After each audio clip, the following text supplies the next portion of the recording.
Sampeyan ora ngerti critane kok. Oh, monggo. Kakang Mbok, Kakang Mbok dengkulmu mlocot terus. Kowe kok ngawisa Kakang Mbok ki anu, Ndara Haknyanawati monggo kula dherekaken. Iya, Bagong. Ngadhep sinuwun Prabu Baladewa supados samangke dipun dherekaken wonten anu Ndarawati. Iya, Bagong. Aku ngaturke panuwun Nyai Prabu. Ih, dawa sami-sami Kakang boten dados menapa.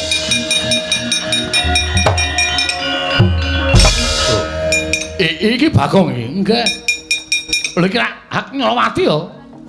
Lah saka ngendi? Kowe dicolong karo Garukaca.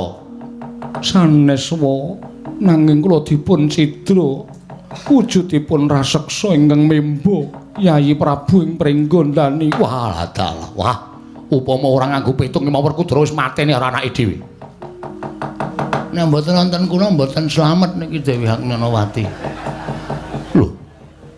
Sing nyelametke Haknyanawati sapa? Lho kula no.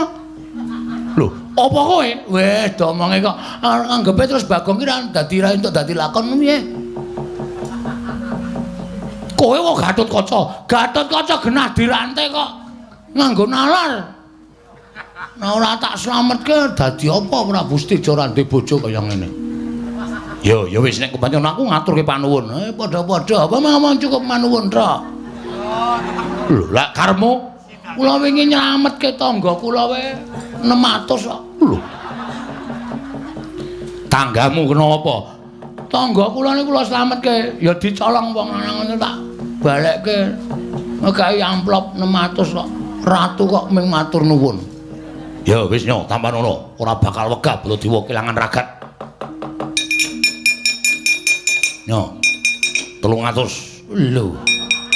Oh, kalah karo tanggaku. Ya men kalah karo tanggamu, ya men aku ora tepung karo tanggamu. Ya wis. Anggere muni getak kok njur.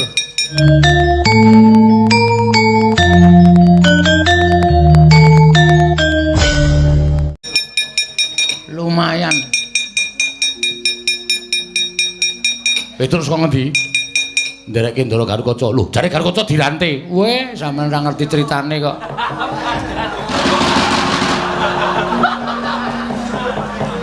Ndara Garukaca niku diranté bareng karo Gatotkaca mabur teng dhuwur wit gendayaan 10 prangkul dijebol sak rantene dil. Wite dienggo nguncali karo Gatotkaca. Lho, Gatotkaca loro, enten loro, sing asli karo sing nyolong Ndara Haknyanawati. Terus dicandak karo Ndara Garukaca tek wujud buta. Lho, wujud buta. Terus karo Garukaca, "Endi? Kakang Mbok Haknyanawati, ora meneh Kakang Mbok Haknyanawati, pecah siramu." "Monggo Raden." Metu saka Kancing Gelungdak, terus diterke Bagong mrene. Wah, setan. Bagong celuk, Bagong celuk. Enten apa to? Celuwen.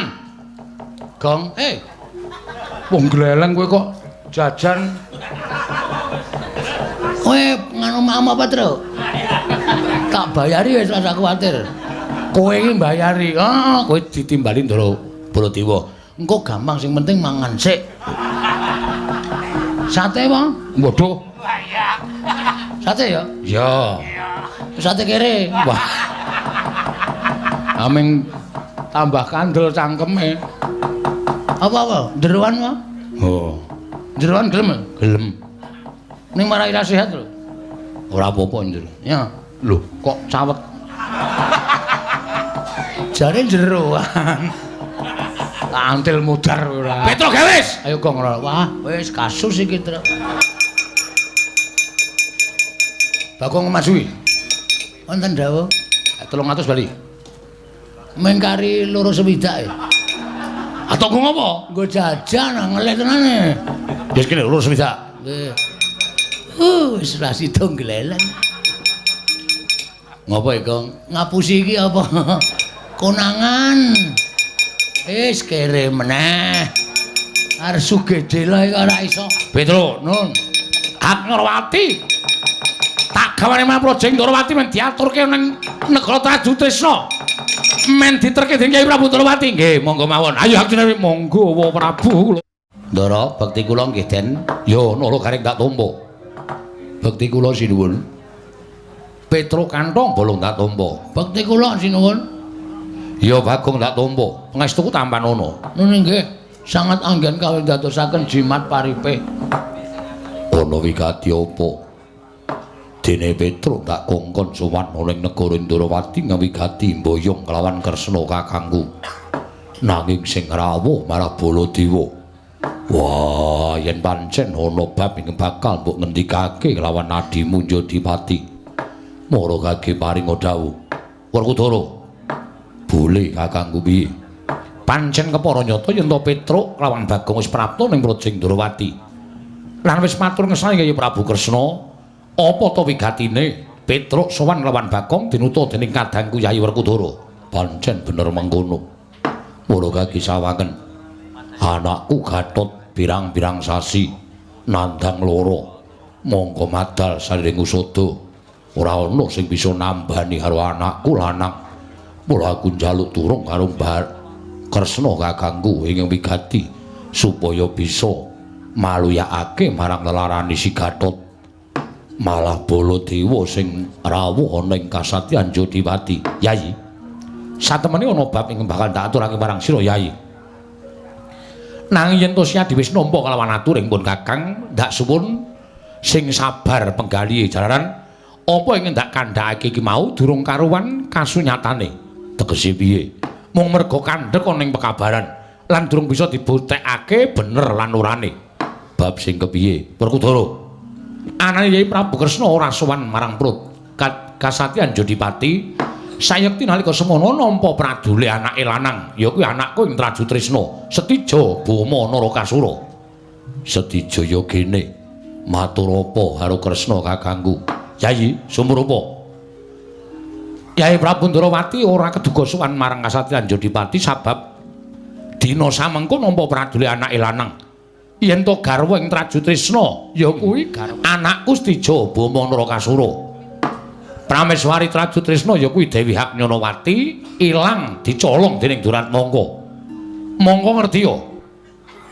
Atur ing Setija ditampa dening Yayi Prabu Kresna jarene miturut pradule ngabdi dalem Traju Trisna sing nyidra sarta sing nyolong Haknyanawati mau blegere tanpa beda kaya anakmu lanang Gatotkaca. Mula Yayi Prabu Kresna ora tumuli sowan marang Jodipati, sayekti mung kepengin nanjihke kahanan iki. Apa Gatotkaca lara tenan? Apa mungkin Arya Samudana nggone nutupi marang ngalane anakmu ing Pringgondani? Werkudara.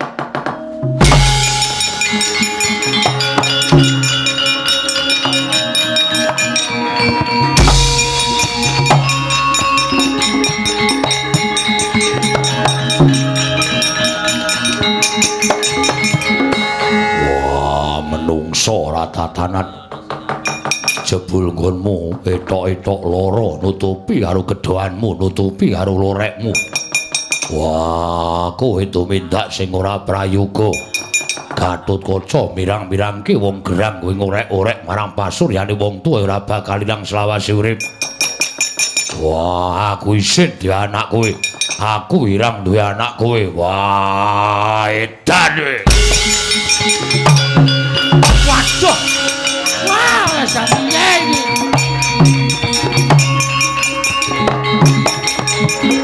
Niki nek nganti wonten napa-napa sing tanggung jawab sampeyan lho. Ndara Werkudara ngajar anake lanang kaya ngono. Lagi lara duncalke, sirahe dicandak dikeproke teng jlambrah nganti maklotak suarane terus ditendhangi kaya ngoten nika. Pak kae piye Pak? Petruk ndaramu kae elingno, Bagong aja meneng wae. Ayo ayo.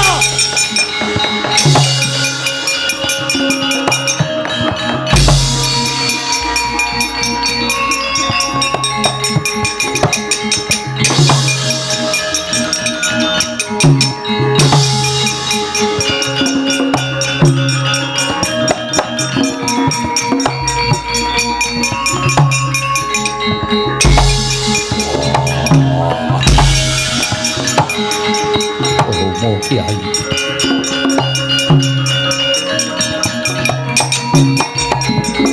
Romo Kiai, sewu-sewu kalepatanipun ingkang putra Tadhaw Wadana.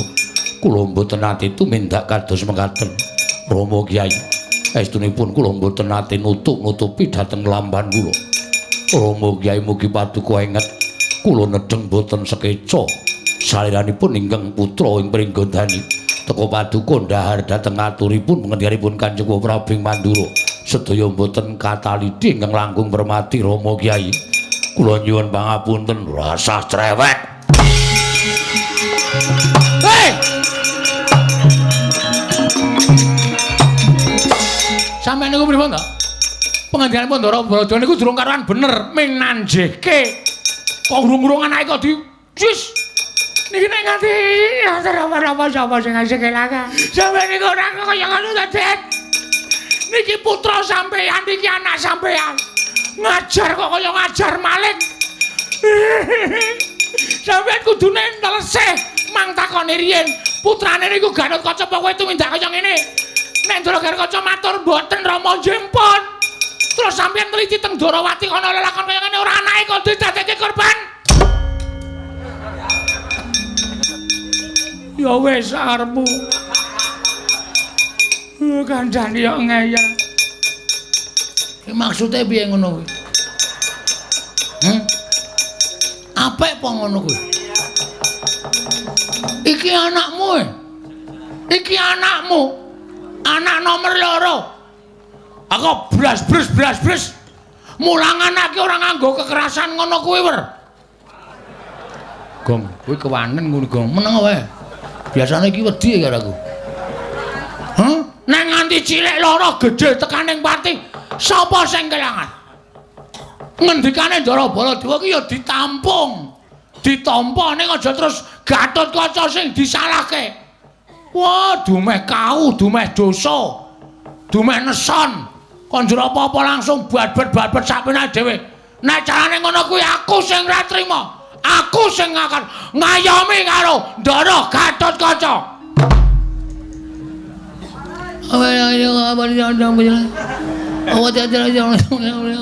Piye, Gong? Piye? Edan mo ya cah kae. Njero mangane dileming sak karepe dhewe. Petro. Nun. Iki perkaraku. Ning ampun ngoten, ampun njur sak penake dhewe kaya ngoten niku. Niku Kang Putra lho. Rama Kyai. Menawi ngantos kula tumindak ingkang boten sae. Rama Kyai. Kapejauna kula nderek kula mboten badhe tumindak kados mekaten. Wah, pateni tenan.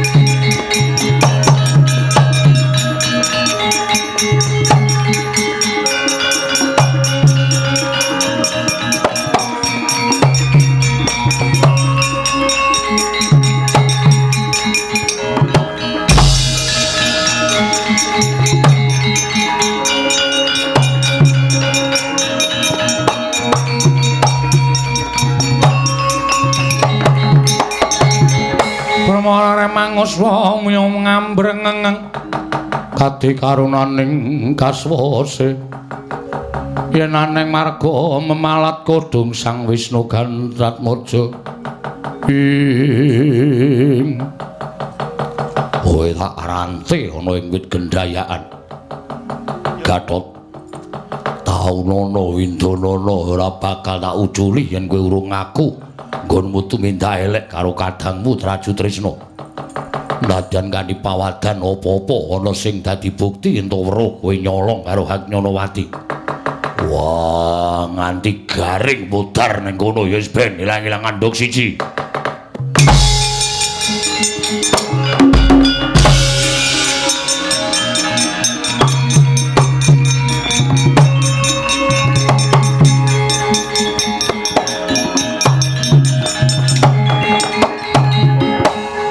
Itu lho. Dadi lakonku kaya ngene mono kawan. Sabar ngeten. Mbok duculi. Rantene gedhe banget kok. Gemboke ya gedhe banget. Lha kok dolane tuku gembok ning toko besi ngendi ya, Tru? Aku ora ngerti ya ku iso gedene semono ku jan. Ndara Gatotkaca ki nek nesu awake dadi wesi disendal pedhot. Terus melayu gemboke gedhe banget. Diranting, gemboke gedhe tenan ya, Tru. Heeh. Omong wae ora. Antil mudhar ora. Pripun Ndara? Tru. Yen pancen aku ora luput, mestine aku ora bakal trima kahananku kaya ngene. Nggih, nek terus nek mboten trima sampean ajeng napa? Sampeyan ajeng pripun wong sampeyan diawasi karo Kang Rama. Nek cara kula budidaya, Den, manekung. Pripun carane supaya sampeyan iso mbuktekake nek sampeyan iku mboten luput, Ndara?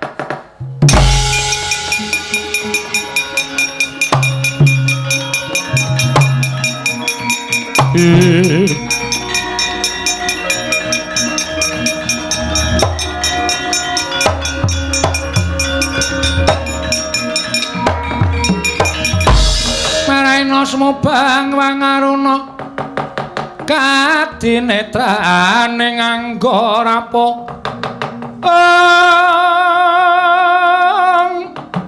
sabdaning kukila ring kanigara saketer kene donganing kunglir wuwuh sing pene panca ing kocap kacaita nalika semanten eling-eling Sang Gatotkaca satriya pinilih dening para Jawata mila nalika semanten sigra manekung ngersaning para Jawata bilih menawi mboten lepat tartemtu dewa paring kepadhang tumraping snalindring pringgondani dadak sakoling mangke ingkang kekiter ing gegana miling-miling nenggih wonten wujuding Gatotkaca ingkang nalika semanten medal sak nginggiling radyan Gatotkaca ing rinante dening Sang Werkudara tanggap Sang Rimbyatmaja dipunmulat wonten wujuding Gatotkaca sigra angetok karo sandhuwun bedhol wit gendayaan satemah bedhol wit gendayaan ngambandir kantara nenggih Sang Rimbyatmaja wau.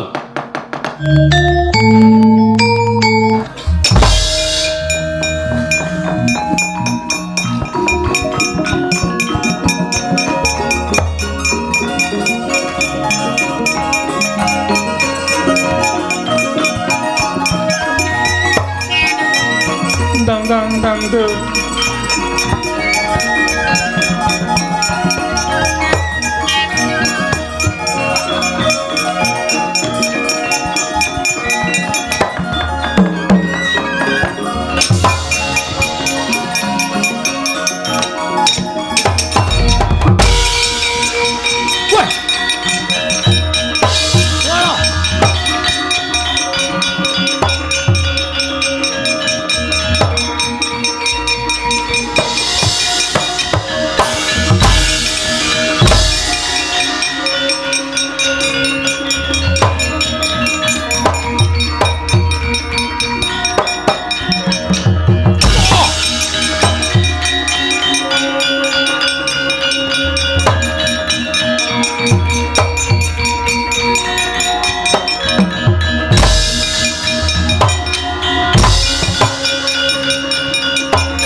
Katadyan Gatotkaca dinon mapakarga suta tegapira Kresna Partomaneher saktinira ing ujaran wang-wang semu anggarjita Tru nun cetha iki menungsane wah lah sampean lah kok titis to Ndara wah lah blegere padha karo sampean rasa dadak gokean bebangal cetha kowe ingkang nyidra Kakang Mbok Agnanawati ora mbok balekake tinjung akhirat nyawamu hayo gage aku sirnakno leganing atiku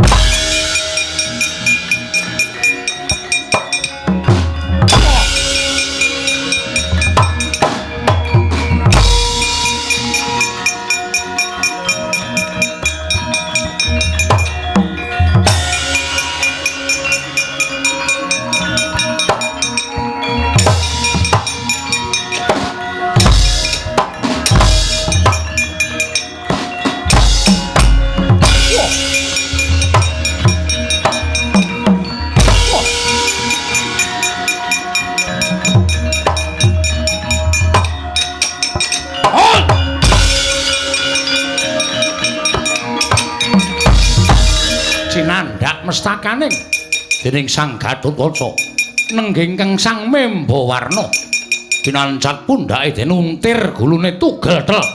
Ical wujudipun Raden Gatotkaca saweneh ana wujuding yaksa.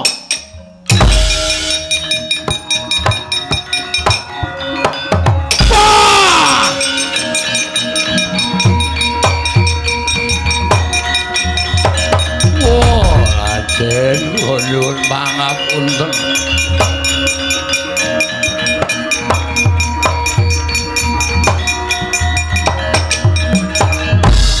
Gunjang kancing langit kelap-lapaton lirkin sanging risang mawe gandrung.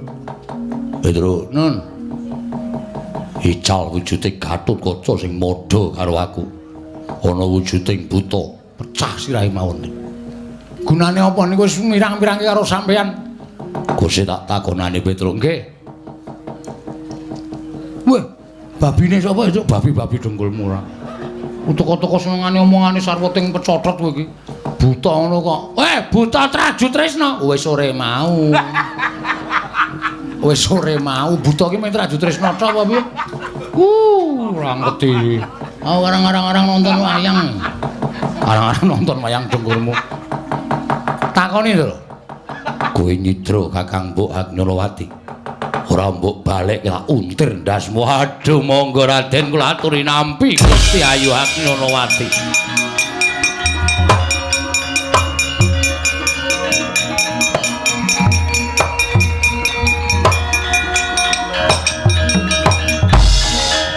Kakang Mbok sewu kalapatanipun ing Rayi Tadah Wadana. Nyai Prabu Pringgondani ora dadi apa aku ngaturake panuwun dene mbos mbok luari saka panandang cinidra dening wewujudan ingkang gawa kelawan aku. Iki, Petro Nun. Kakang Mbok Agnyanawati didherekke ngadhep Kanjeng Prabu Mandura. Oh nggih, kula mawon, kula mawon. Sus. Namune jeneng kon ngeterke kok senenge ra jamak-jamak. Montore Petruk sok mlepek. Kula mawon, Dun. Ya sak karepmu Bagong ya kena. Monggo. Kakang Mbok dengkulmu mlocot terus. Kowe kok ngawisa Kakang Mbok ki anu, Ndara Agnyanawati monggo kula dherekaken. Iya, Bagong. Ngadhep sinuwun Prabu Baladewa supados samangke dipun dherekaken wonten anu Ndarawati. Iya, Bagong. Aku ngaturke panuwun Nyai Prabu. Ih, dawa sami-sami Kakang mboten gantos menapa.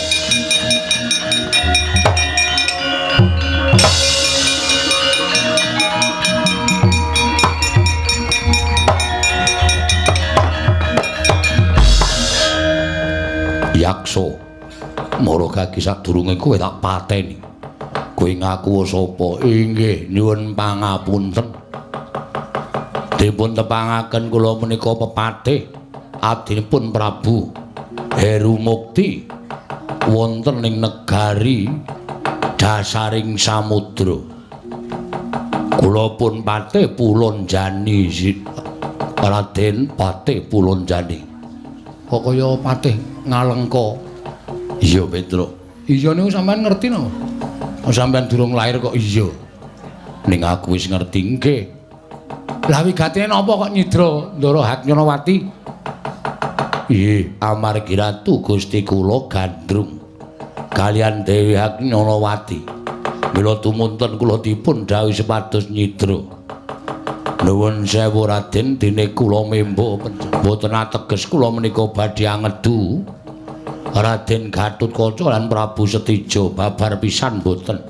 Nanging supados mboten nyubriyani anggen kula mlebet wonten negaring Traju Tresna mila kula salin wujud kados satriya.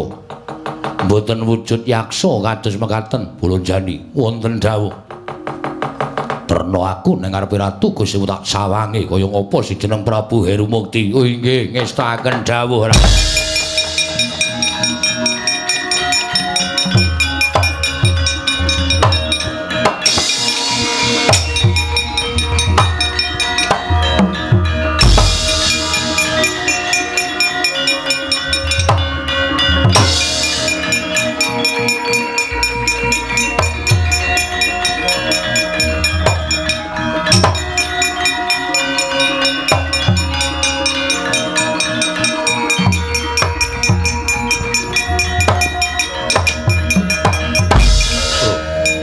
Iki Bagong iki. Nggih.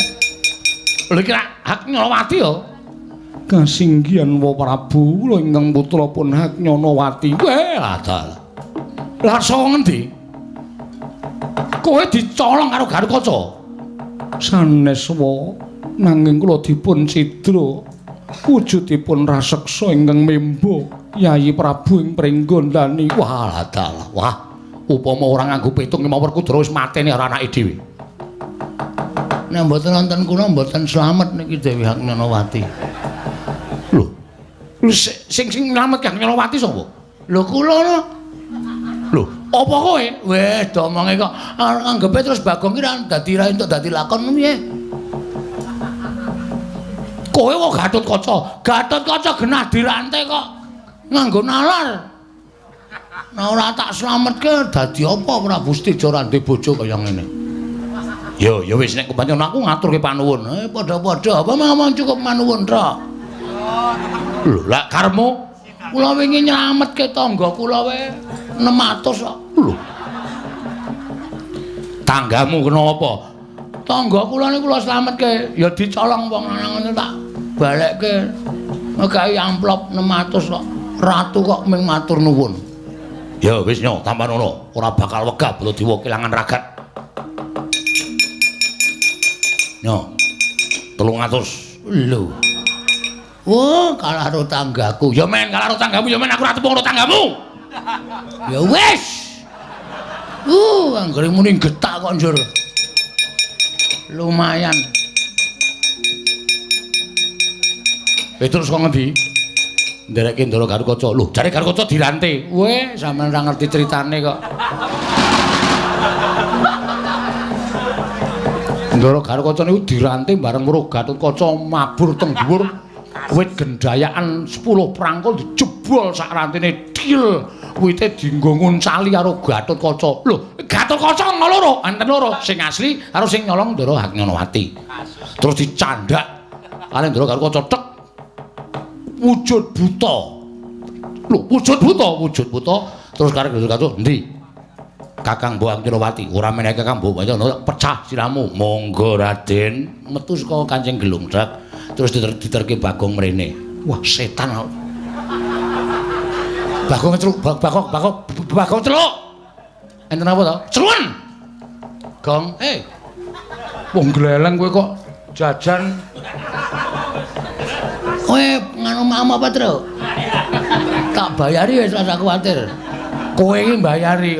Kowe ditimbali Ndara Baladewa. Engko gampang sing penting mangan sik. Sate, Bang? Waduh. Sate ya? Ya. Sate kere. Wah.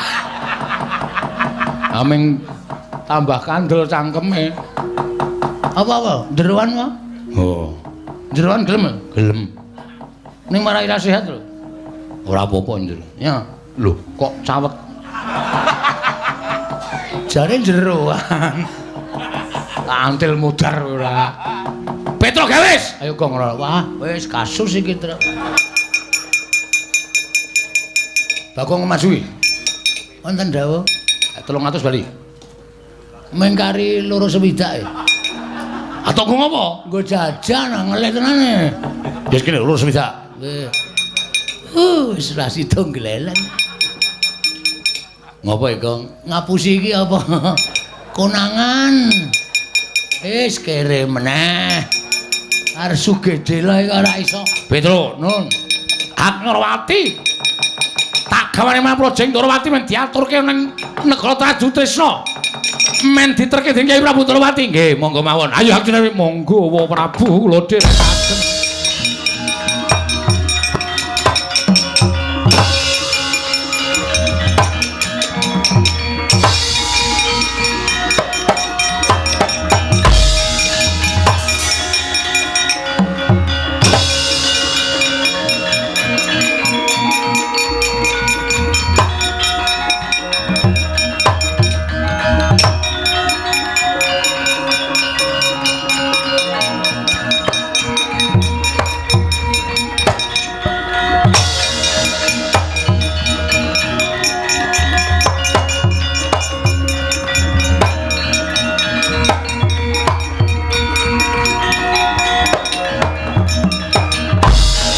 larta saking kutha Sangkurakula.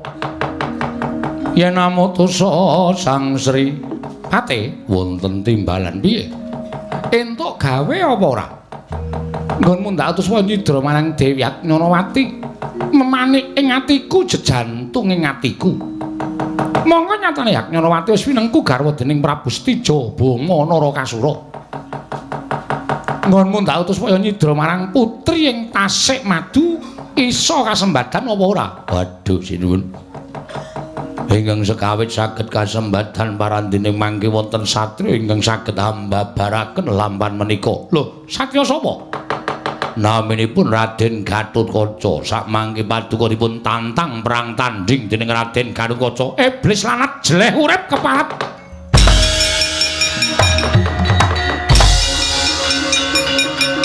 Oh.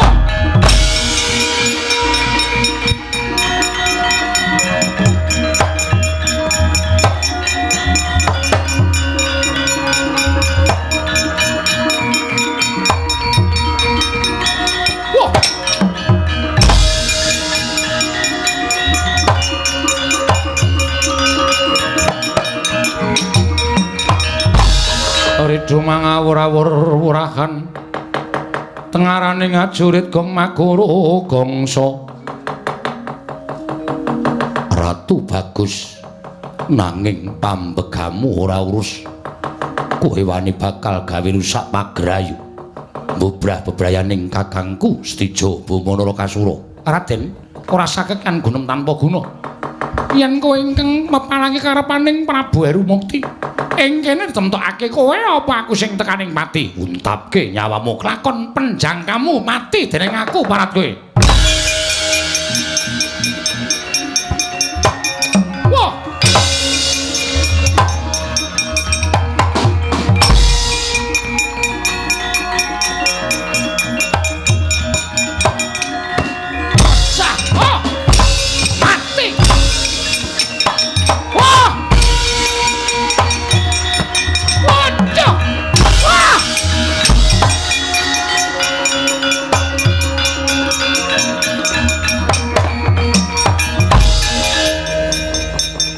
Ratu durung kandel kulite durung mulet balunge nantang karo Gatotkaca ora umur dawa gletak dadi bathang.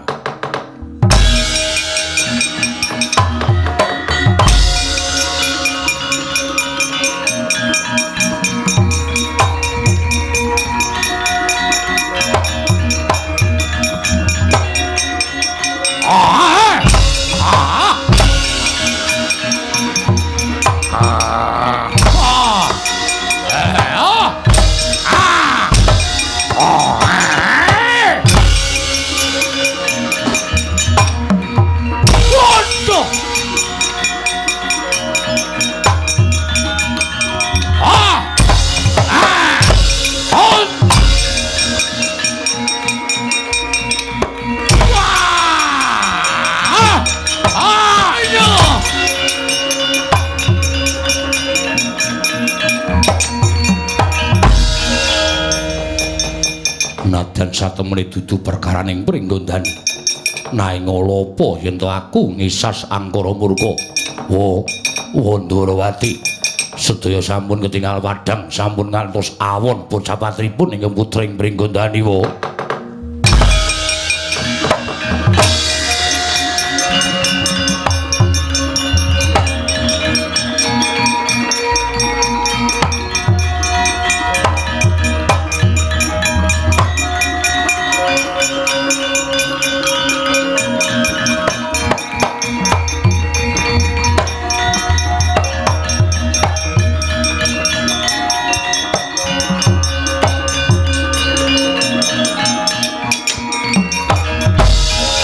Prabu ya.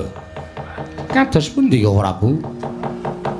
Critane iki mengko pun tak babarake ora bakal rampung Yayi. Mergo Agnarawati cinidra nalindra saka ing gisi ing samudra aran Prabu Herumukti.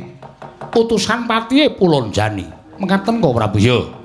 Sing iso ngrebut Agnarawati malah anakmu ing pringgondani Gatotkaca sing didakwa nyolong lawan bojone Stija. Waduh wae ladal.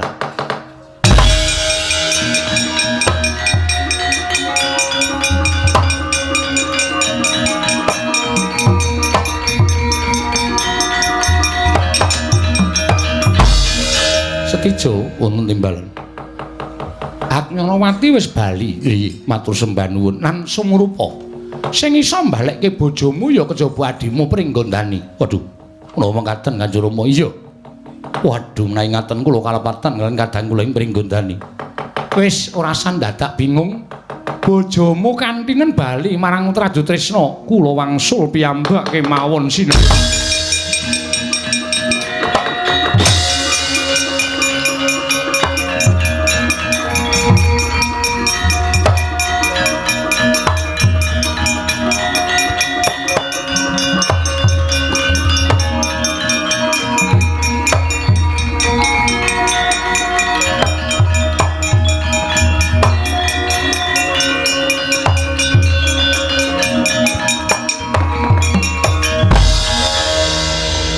Ateges kula badhe ngetingalaken labetanipun ingkang putring Pringgondani.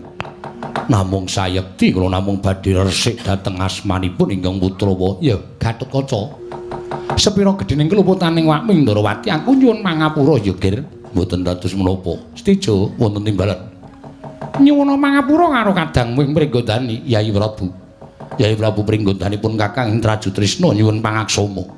Dene sekawit aku ndakwa kelawan sira Yayi tumindak ora prayoga kelawan mbakyumu ya kuwi Yayi Haknyalawati mboten dados menapa Kakang Mas. Samenika sedaya sampun ketingal padhang, sedaya sampun ketingal tentrem. Mugi-mugi tentrem selaminipun Kakang Mas Stijo. Ya kadanging pun Kakang Yayi Gatotkaca.